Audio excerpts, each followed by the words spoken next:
एक पहलवान हर दिन 500 से 1000 डंड लगाता है और फिर अखाड़े में इतनी मेहनत करता है और हफ्ते के 7 दिन कोई छुट्टी नहीं, कोई रेस्ट नहीं, बस मेहनत और पसीना।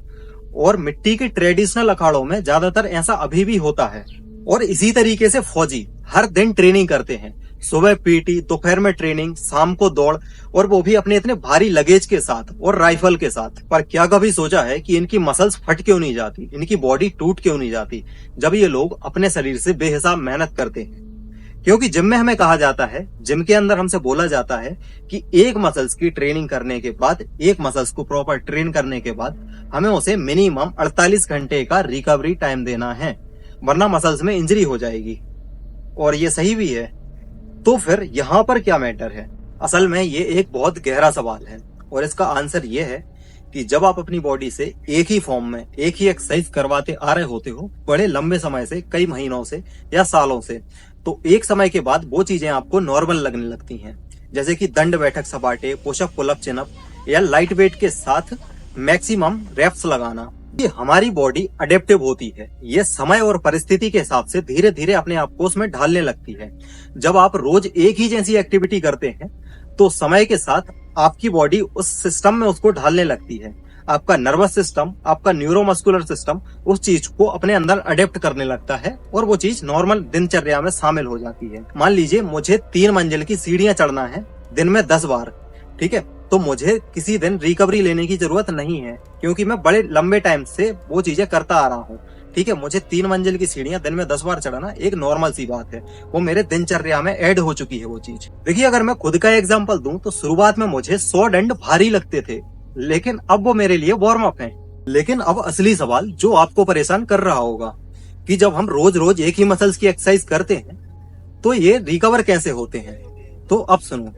देखिए, मसल्स को 48 घंटे के रिकवरी टाइम की जरूरत तब पड़ती है जब हम उसे प्रॉपर डैमेज करते हैं, जब हम हैवी वेट एक्सरसाइज करते हैं जिससे मसल्स डैमेज हो जाए, या फिर हम मसल्स को नया लोड देते हैं, नए एंगल से लोड देते हैं, जिसमें मसल्स को सरप्राइज लगे कि अच्छा, ये मेरे लिए ये चीज नई है, ये चीज मेरे लिए चैलेंजिंग है।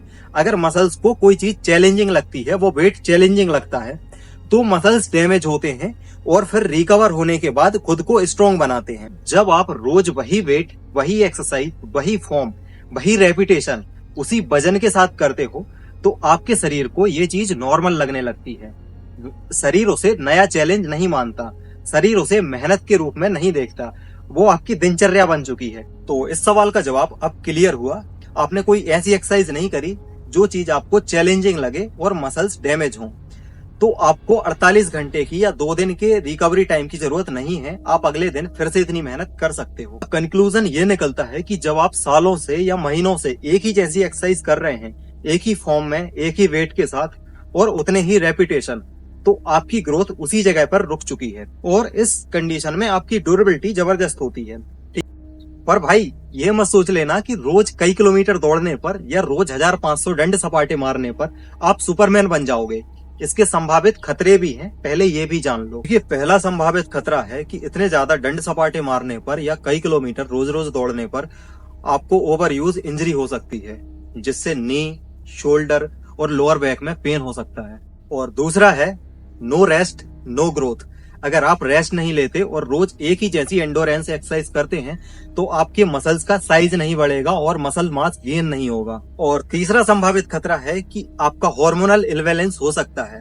रोज रोज इतनी मेहनत करने से आपका कोर्टिसोल बढ़ सकता है, जो आपकी थकान और स्ट्रेस को बढ़ा देता है और जिससे आपकी रिकवरी भी नहीं होगी और आपकी परफॉर्मेंस और ज्यादा डाउन चली जाएगी। देखिए, लगभग हम सारे फैक्ट पर बात कर चुके हैं, ठीक है। अब मेरा ओपिनियन क्या है?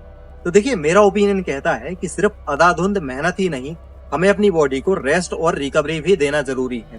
तभी आपकी मसल्स ग्रोथ होगी, तभी आपकी स्ट्रेंथ बढ़ेगी, तभी आपका स्टेमिना बढ़ेगा और आपके गेम्स की परफॉर्मेंस सुधरेगी।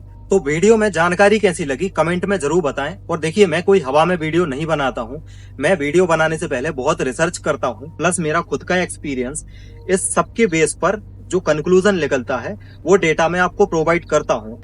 तो मेरी जानकारी ऑथेंटिक होती है और अगर आपको तो भी लगता है तो आप इसे क्रॉस चेक कर सकते हैं।